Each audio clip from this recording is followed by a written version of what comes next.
Ako si Yan at siya naman si Yuan. Isa akong ama at ito ang kwento namin.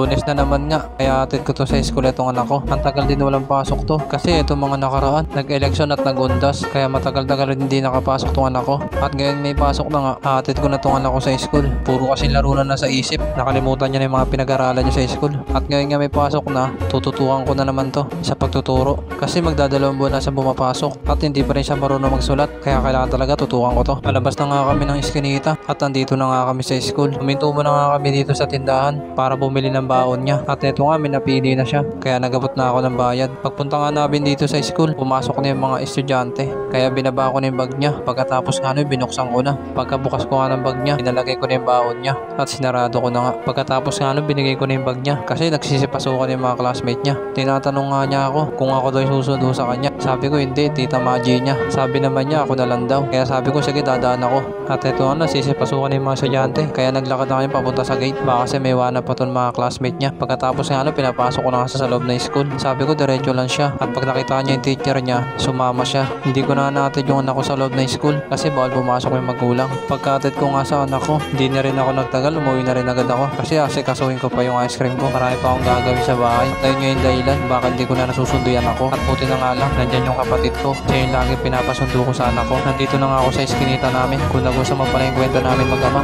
pakilike naman sa share. Hanggang dito na lang. Salamat.